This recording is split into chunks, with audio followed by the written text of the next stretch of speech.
왜냐하면 이들에게는 경우의 수가 부족하기 때문인데요.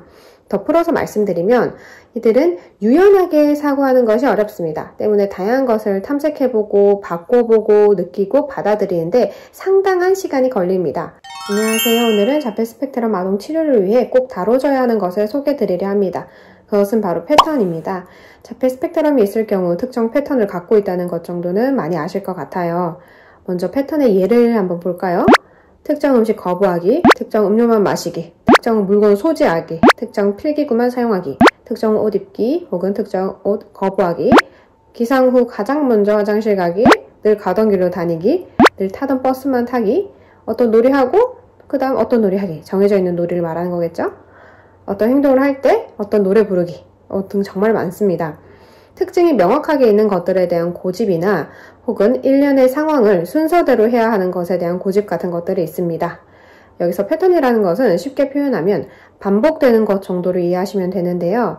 우리 시선에는 단지 반복되는 것 혹은 조금 더 적나라한 표현으로는 집착하는 것 정도이지만 아이 시선에는 절대 바뀌어서는 안 되는 것, 바뀌는 순간 온몸에 경보가 뜨는 것 정도가 될 것입니다. 그것이 바로 자폐 스펙트럼 아동이 갖는 패턴입니다. 왜 이런 패턴을 유지하려 할까요? 확실한 건 패턴이 유지되면 이들은 안정감을 느낍니다. 이 얘기는 비단 자폐 스펙트럼 아이들에게만 해당하지는 않습니다. 저도 패턴이 유지되면 안정감을 느끼거든요. 제가 갖고 있는 패턴은 예로 들자면 늘 가던 길로 다닌다거나 하루에 꼭 커피 한 잔을, 그것도 카페라떼를 꼭 마신다거나 책을 읽을 때 특정 음악을 틀어놓는다거나 하는 것들이 있죠. 근데 전 패턴이 무너진다고 해서 불안해하지 않습니다. 온도가 다 떨어졌네, 오늘은 차 마셔야겠다 와 같이 다른 선택을 할 수 있습니다. 물론 카페라떼를 못 먹을 때는 조금 불안해지기는 해요. 그래도 제가 가진 패턴이 더 이상 제게 유익하지 않다 생각이 들면 의도적으로 바꾸기도 할 만큼 제 일상을 방해할 정도의 패턴을 갖고 있지는 않습니다. 반면 자폐 스펙트럼 아이들은 패턴이 무너지면 극도의 불안을 보입니다. 왜냐하면 이들에게는 경우의 수가 부족하기 때문인데요. 더 풀어서 말씀드리면 이들은 유연하게 사고하는 것이 어렵습니다. 때문에 다양한 것을 탐색해보고 바꿔보고 느끼고 받아들이는데 상당한 시간이 걸립니다. 다양한 것을 탐색하려면 새로운 것을 경험하길 즐겨야 하는데 이들에게 새로운 것은 그저 예측 불가능한 것에 불과합니다. 아무리 내가 좋아하더라도 다른 사람과의 관계에 방해가 되거나 내 건강을 해치거나 시간상 비효율적이거나 정말 다양한 이유로 다른 선택을 우리는 할 수 있습니다. 기존의 선택을 대체할 수 있는 다른 선택을 찾을 수 있어요. 그렇지만 자폐 스펙트럼 아이들은 대안 찾기가 무척 어렵습니다. 우리에게는 새롭고 다양한 경험을 통해 얻는 흥미가 있죠. 그렇지만 자폐 스펙트럼 아이들은 이미 알고 있는 것을 더 깊이 탐구함으로써 얻는 흥미가 더 큰 것처럼 보입니다. 문제는 이들이 가는 패턴이 때로는 이들의 일상을, 이들의 대인관계를 방해한다는 점입니다.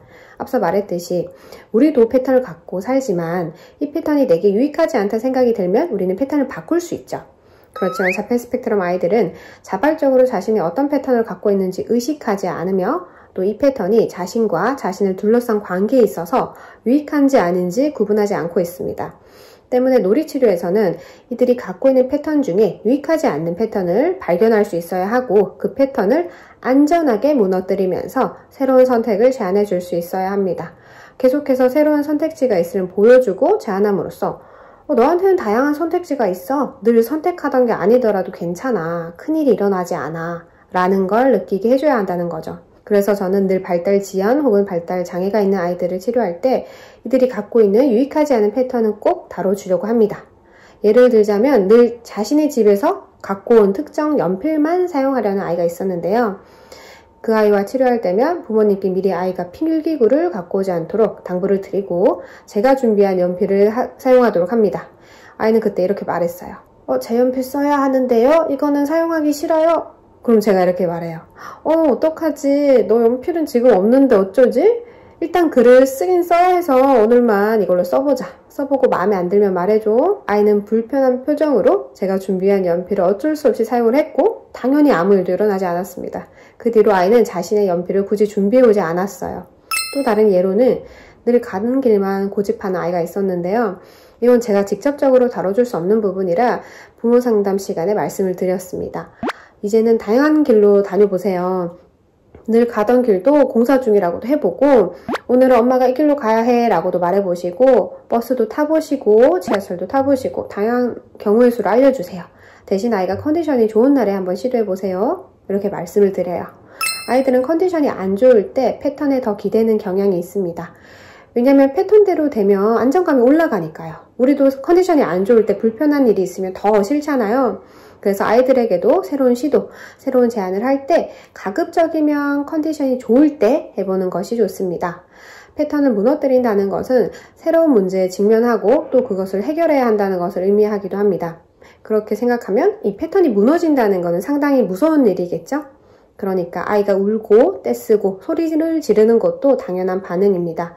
그렇지만 패턴을 계속 유지시켜주면 결국에 문제 해결력을 키우기가 어렵게 됩니다. 꼭 패턴을 조금씩 흔들어 주시면서 다양한 해결 방법이 있어 하고 알려주시고 점점 새로운 선택을 잘 받아들이며 변화하는 아이를 지켜봐 주세요. 오늘도 즐거운 놀이 시간 되시길 바랍니다. 감사합니다.